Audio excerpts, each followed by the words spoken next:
we hear, we either accept or reject, or we translate what we hear according to our knowledge, our background, or we compare what is being said to what is already known, or we oppose one idea by another. All these characteristics of hearing denies the act of listening. When one listens, there is no comparison, there is no acceptance or rejection. That very act of listening brings about a total attention in which you see the totality and the whole significance and structure of what is being said. The quality of listening is attention. And when you attend totally, with your whole mind, with your heart, with your nerves, with your eyes and ears completely, intensely listen, when you give your whole attention to something, that is, when you are completely listening, in that state of attention, there is the act of listening. And that act of listening puts away anything that is not true. You listen to the totality of the thing. When you attend, there is no borders of inattention. And that act of listening is really a miracle. Perhaps it's the greatest miracle. When one can listen totally, without any defense, without any barrier. Then one can look. Then one can listen. Look, sir, if I want to understand what you are saying,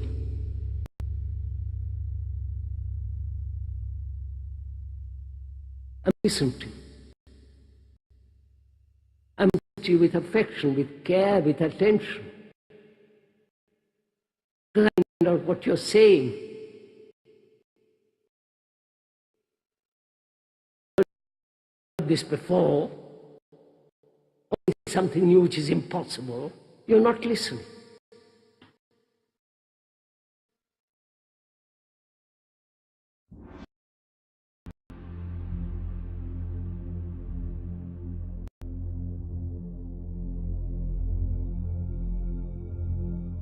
One of the most intriguing discoveries in modern science is the fact that there is nothing in this world that even approaches what might be called truly solid. We speak of solids, liquids, and gases. But these terms describe superficial rather than basic properties of matter. All matter, regardless of its state, is composed of invisible particles called atoms, which in turn are composed of other particles. The air we breathe, though invisible to us, is just as real as wood or metal, because it's made of the same fundamental particles. It is the arrangement of these particles and the forces that bind them together that give to a substance its special properties. If we bring a piece of steel close to a magnet, we say that the steel becomes magnetized. But what is it that actually happens? If we place the steel inside a coil of wire connected to a high-gain amplifier, and then bring the magnet close to the bar of steel, we can hear something that suggests movement inside the steel. Listen.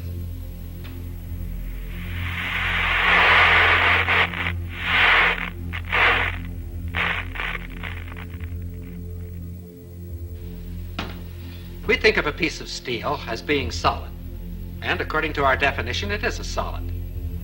But the popular concept of what makes a solid is certainly a false one. This piece of steel And any so-called solid substance on this earth is almost entirely empty space. If we could eliminate the empty space in this piece of steel, all that would remain would be a tiny bit of matter, so small as to be invisible even with a high-power microscope. This concept of almost unlimited empty space within matter is comparatively new, but it is the very cornerstone of our knowledge in this atomic age. Atoms are not solid. Instead, they are tiny solar systems composed of infinitely small particles revolving at tremendous speeds and bound together by enormous forces. And like our solar system, atoms are almost entirely empty space. For the moment, let's forget the forces within the atom. Thinking only of the particles and the empty space around them, science knows no reason why I couldn't take this so-called solid steel bottle and just throw it right on through that wall. Except this, we've tried it and it hasn't worked. If I were to attempt to run through that wall right now, all I'd get for my trouble would be a good-sized lump on the head. But that which would prevent my body passing through the wall would not be a collision of particles, but rather a collision of forces, the same forces that make an atom bomb. And if it were not for these forces, my body could go freely back and forth through that wall just as though it were not there. It is within the realm of scientific possibility that there could be two worlds coexistent, occupying the same part of space at the same moment of time, each world just as real as the other, with its mountains, valleys, rivers, trees, and people. And that one world could pass freely through the other world, neither world being conscious of the existence of the other world, if you grant just one thing: atomic forces within the material substance of these two worlds that are not mutually interactive. What do we mean by this? Let's see. Here are two pieces of steel. Their appearance is quite similar, but a magnet will reveal a basic internal difference between the two pieces. This one, of course, is picked up, but this one is unaffected. This piece of steel is non-magnetic, stainless steel. Of course, we all know that other metals, such as brass or aluminum, are not affected by the magnet. But a ring made of aluminum is something else. It can be suspended in air by the electromagnetic force of what is actually a transformer.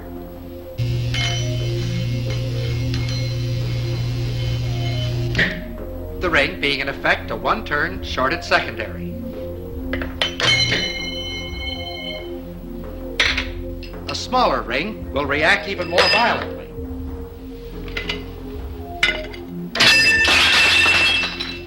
Here is another ring. This one made of a material we say is non-conductive. And it is completely unaffected. Here is another example. Several thousand watts of power were involved in that spark. If we replace the spark gap with a copper coil, the same power now flows through the coil. It's invisible, has no effect on many substances, but it can generate a lot of heat. Wood, paper, things that we think of as being quite inflammable are not affected at all. However, a piece of steel wool bursts into flame instantly.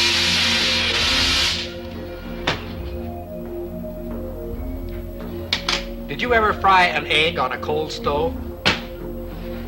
It's no trick at all if you have the right equipment. This is a cold hot plate, and because it's cold, you can make it out of wood, if you like. Just be sure that there's a coil of wire inside and that you connect that coil to a high voltage alternating current source. The rest is easy. As long as we're being different, we'll use motor oil instead of Crisco.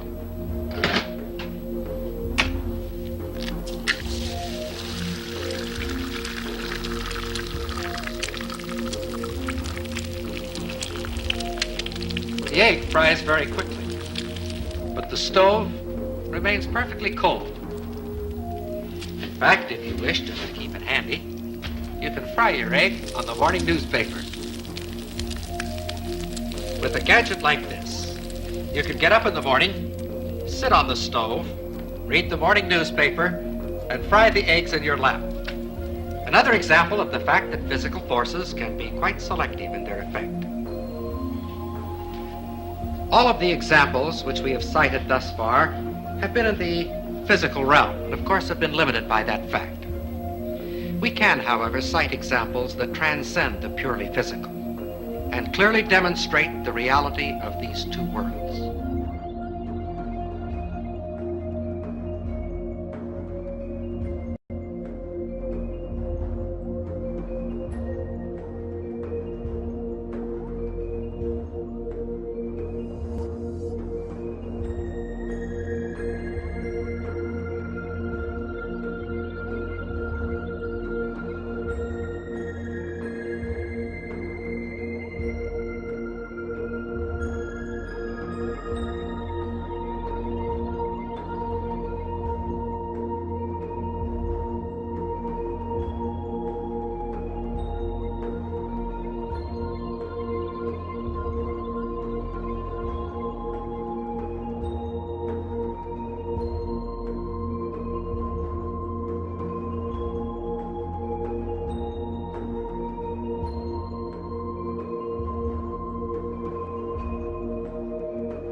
The quantum unit, if you like, the real basics of the universe, quantum physics thinks are a quark. Okay? Right. A quark, a single unit, a single nothing. A quark is made up of two units which vibrate. Yes. Okay, think of our light and our sound that we were talking about earlier on. Okay? Got Because they vibrate, they are pure energy, pure frequency. Right. But they give the impression of being matter by creating the vibration which creates a physical response. As you know, Mother Nature uses all kinds of mathematical languages. That when we go to understand physical phenomena, we generally find that there's some sort of mathematical underpinning to whatever the phenomena is. You know, like the Fibonacci sequence? That's like that series you find in nature? Like the face of a sunflower? Wherever the spirals. You see this math everywhere. Encoded data. How did we end up in a universe like that? Why should the world behave according to mathematical laws? And it turns out, in fact, all of our senses appear to rely on sort of Fourier transforms, that they all seem to use the same mathematics. So again, here's evidence that the brain uses the same mathematics to decipher the sensory world as are involved in the making of a hologram, which is, as I say, not proof, but compelling evidence that something is going on there. Not only that it becomes easier to describe with mathematics, as you go deeper and deeper into reality, mathematics becomes the only way to describe reality.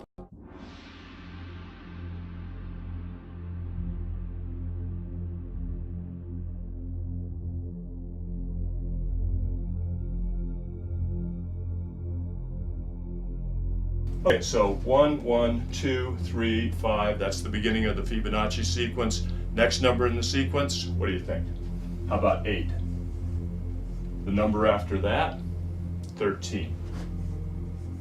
The number after that, 21. So if you're getting those right along with me, then you've recognized the pattern that I wrote with the first few numbers in the Fibonacci sequence, which is this. It starts with a 1, the next number is a 1, then after that, to get the next number, you'll always add the two numbers that came before that. So 1 and 1 is 2, 1 and 2 is 3, 2 and 3 is 5, 3 and 5 is 8, so on and so forth. So that's recognizing the pattern that exists in the Fibonacci sequence. So it turns out that this sequence of numbers has all kinds of applications. It describes all kinds of things in the world that we see around us. There's a conspiracy to hide this information that DNA is a Fibonacci, is an exemplification of this number called, or entity ratio sequence called the golden ratio, the ratio that proves the existence of intelligent design, or the reality of intelligent design of the cosmos. I mean, if you go to the golden ratio site for Wikipedia too on the same theme. They don't mention any of this stuff in nature that we're going to talk about here, that we talked about on the show 2 days ago, and that we're talking about here. They talk about how it's found in architecture and math and all this kind of stuff. They don't discuss it how it's found in the measurements of the human arm. Why not? It's just, I mean, well, I think I'm making, that's the point here. I think that just made sense to me, thinking this through as I say it to you. It has to be a conspiracy. How could all of this be overlooked, and how could Wikipedia leave it out? It can't be. There has to be somehow that big money has pushed their influence somehow, and they've had a drive to keep this covered up or something. These can't all be coincidences, and since they're doing that with everything else, it has to be the case that there's some movement to keep this stifled. I mean, why isn't? And here's another piece to add to this. Why isn't this in our education system? We learn all this junk geometry, pea-brain stuff when you take geometry in high school, and they don't teach you about any of this, the golden ratio everywhere in nature. I went through elementary school, high school, college, undergrad degree in college, master's degree, and halfway through PhD, and never was any of this mentioned. And we know who controls the universities, the big money behind it, all the way up to the Illuminati Nephilim controllers. So this can't be. This is planned, okay? And you just wonder. It's got to. I mean, I'm almost concluding here in my mind this Davidson College site showing up #1 in Google all the time and first page, and Wikipedia having this strange measurements which don't correlate with all kinds of these examples from academic sites I'm finding. I'm putting them all, pictures of the screenshots in the newsletter. It's got to be a conspiracy. I mean, we could keep going compiling the evidence; it would just all lead to it. So, and if we could keep compiling evidence of it being a conspiracy, I mean, everything points towards it. I'm just throwing ideas off the top of my head. These strange sites show up at the top. Wikipedia is wrong. It's covered up completely in the best-selling books about the golden ratio, which come from wealthy university professors. It's the universities and the government-controlled education system absolutely covers it up. You see how, I mean, everything's falling in the same direction. So when everything, all these conclusions point to the same direction, that it's covered up and hidden.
This is pretty powerful stuff that we're going over. I mean, there's no anthropologist or biologist on the planet who can explain this one. How the sunflower evolved a bunch of spirals in it.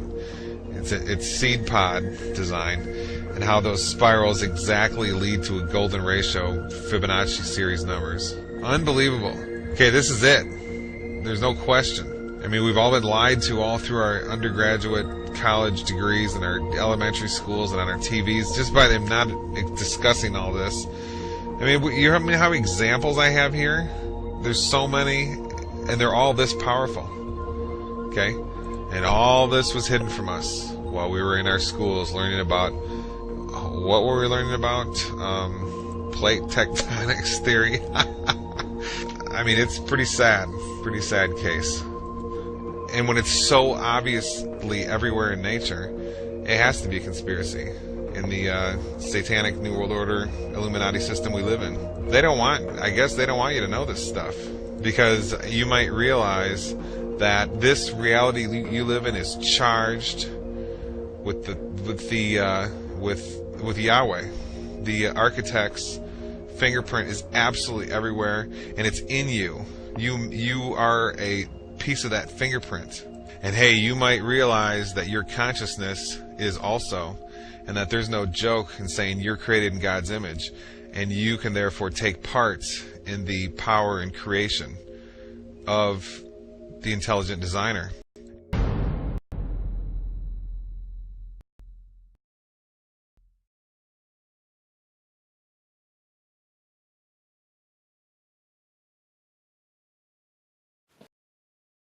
Extraordinary phenomena of people getting better even when they've only had a dummy treatment or a sham treatment. So that can mean a sugar pill, but it can also mean sham ultrasound, where somebody just holds the machine up to your body but doesn't really switch it on, or even a fake operation where somebody makes the incision and then pretends to do the operation but doesn't actually do anything. And the fascinating and amazing thing is, it turns out that when people get these fake sham treatments, they often get better. What's interesting about the placebo effect is it shows the amazing power of the mind over the body. To the origin of life, there are only two possibilities: creation or spontaneous generation. There is no third way. Spontaneous generation was disproved 100 years ago, but that leads us to only one other conclusion, that of supernatural creation. We cannot accept that on philosophical grounds, therefore we choose to believe the impossible, that life arose spontaneously by chance. End quote. See, what he's saying there is that science has to be conducted in a naturalistic vacuum. On philosophical grounds, we can't follow the evidence wherever it leads if it leads us outside the natural realm, to a metaphysical realm, to a supernatural realm. We have to stay within this naturalistic, materialistic box. This in 1954, and the idea here is that science will ultimately answer all of these questions. But the last thing that we want to do is jump into some kind of philosophical or theological explanation. It's interesting that 30 years later, in 1984, the late George Wald again gave us another quote. This was called Life and Mind in the Universe, and he actually was speaking at the Quantum Biology Symposium. And here's what he said 30 years after the quote I just read you. "It has occurred to me lately, I must confess, with some shock at first to my scientific sensibilities, that both questions, meaning the origin of consciousness in humans and of life from non-living matter, might be brought into some degree of congruence. This is with the assumption that mind, rather than emerging as a late outgrowth in the evolution of life, has existed always as the matrix, the source and condition of physical reality. The stuff of which physical reality is composed is mind stuff. It is mind that has composed a physical universe that breeds life and so eventually evolves creatures that know and create science, art, and technology-making animals. In them, the universe begins to know itself." This again was 1984 by the late George Wald, an agnostic and materialist naturalist. But do you see where he's going there? He brings in a notion of mind. He says, as I studied these 30 years, these 3 decades since his previous statement, How does matter become mind? It doesn't. Mind must bring forth matter. You see, matter has never brought forth consciousness or rationality or mind. Information. See, now we know with the simple cell, so-called, or DNA, that this is information code. Information theory would say that this type of code, this type of ordered sequence, this type of information can only be a product of mind, of intelligence. There is no other alternative. So what is George Wald saying here, even though it shocks his scientific sensibilities? It's that in all areas of study, mind must bring forth information, matter, etc. Matter never brings forth mind. Think about that.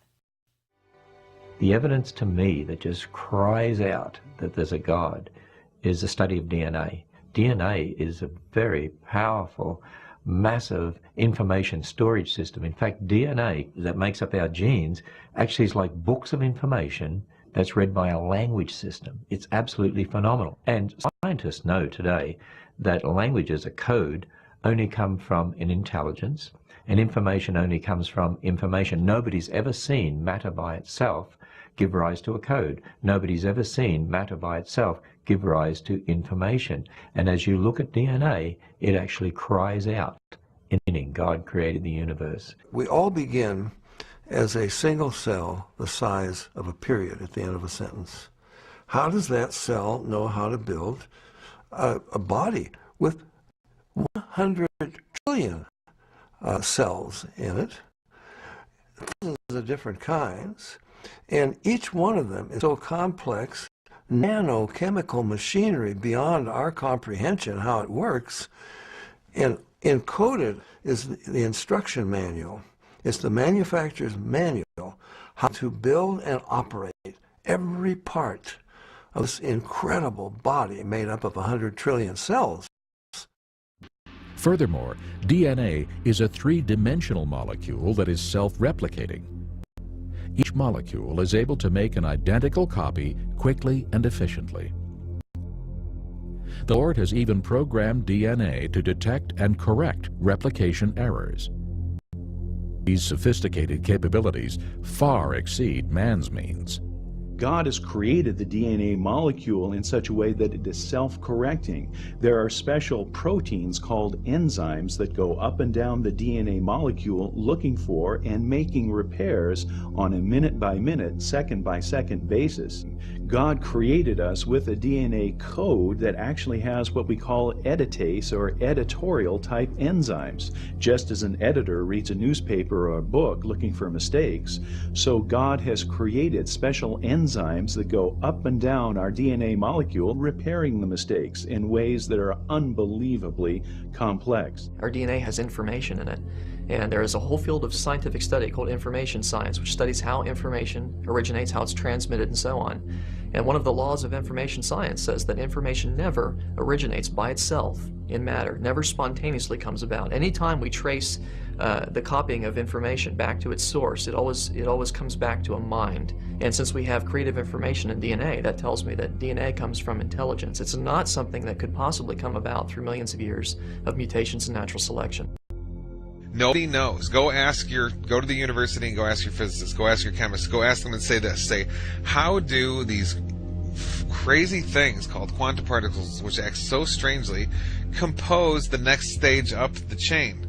How do they compose an atom? And then ask, how does an atom compose a molecule? And how does a molecule compose a chemical?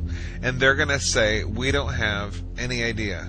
Now they'll probably get out their tinker toys and draw you or sculpt you a picture of an atom and say, this is how the atom is structured, and it gives rise to the molecule, and some molecule in question. And you say, no, Professor, how does one compose the other? I didn't ask you to show me a representation that you think is true about the one, and then just about the atom, and then just say, oh, it composes the next stage up, the molecule. I want you to say, Professor, I want you to show me how it works. Tell me what is involved. Guide me through the process. And that professor is going to say, we don't know how it works. We can't. So the point is here, I remember we studied this a lot when I was a graduate student in physics or philosophy. We talked about this a lot. There is no known relationship between quantum particles and then the things that they allegedly compose, whether it's molecules or chemicals or worlds or rocks or whatever. Now, there's a whole lot of people who are going to tell you that that's what happens, that the quantum particles compose physical reality. Now, I'm not so sure. This is the level of knowledge, okay, not of wishful thinking. Okay, the level of knowledge is when we have empirical data and philosophical reasoning that is that sophisticated, that powerful, that ironclad, that simple, that we can say, okay, it can't be any other way. So we have to say this is an absolute truth. This has to be a truth of things, and this can't be an illusion. So we know something. I mean, what's more enjoyable than that? Well, I can think of a couple things that are more enjoyable, but that's pretty for someone like me who's just obsessed with knowing how things are and knowing about myself and just knowing the way reality works. And I know a lot of the listeners of this show are the same way. Being able to exist at that level, that empirical and philosophical level, is really important to me, and it feels really, really good. Okay? Some people don't care about stuff like this, and that's fine. Just let them go. And they care about other things. You know, maybe they care about art, or maybe they care about television, or maybe they like Barack Obama and war, and maybe they like to be brainwashed, or who knows what. But for me, I want to know how reality works, and it makes me feel, every time I get a little bit further along, it's like I've energized my soul or something. The deepest parts of me have grown and they feel more spiritualized. Okay, so it's very, very healthy to do this.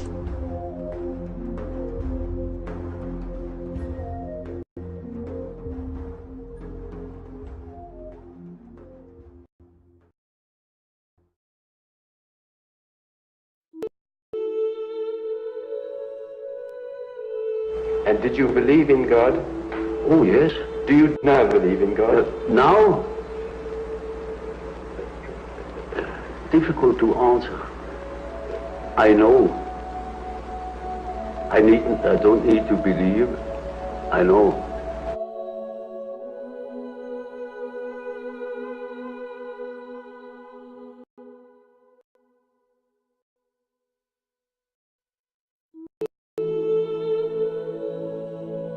You know, there are these peculiar faculties of the psyche, that it isn't entirely confined to space and time. Now, these facts show that the psyche, in part at least, is not dependent upon these confinements. And then what? When the psyche is not under that obligation to live in time and space alone, and obviously it doesn't. And that means a practical continuation of life, of a sort of psychical existence beyond time and space. Only ignorance deny these facts. Do you yourself believe that death is probably the end, or do you believe that? Well, I can't say. You see, the word belief is a difficult thing for me. I don't believe. I must have a reason for a certain hypothesis. Either I know a thing, and when I know it, I don't need to believe it. If I don't allow myself, for instance, to believe a thing just for the sake of believing it.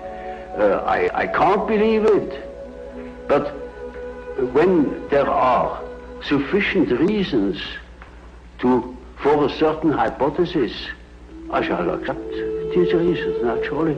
Well, now, you told us that we should regard death as being a goal, yes, and that to shrink away from it is to evade life and yes, life purposes. Yes. What advice would you give to people in their later life life to enable them to do this, when most of them must in fact believe that death is the end of everything? When he is afraid, when he doesn't look forward, he looks back. He petrifies. He gets stiff and he dies before his time. When he is living on, looking forward to the great adventure that is ahead, then he lives. And that is about what the unconscious is intending to do.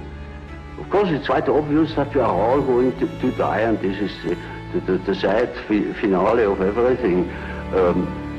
But nevertheless, there is something in us that doesn't believe it, apparently. But this is merely a fact, a psychological fact. Doesn't mean to me that it proves something. It is simply so. And I think if you think along the lines of nature, then you think properly.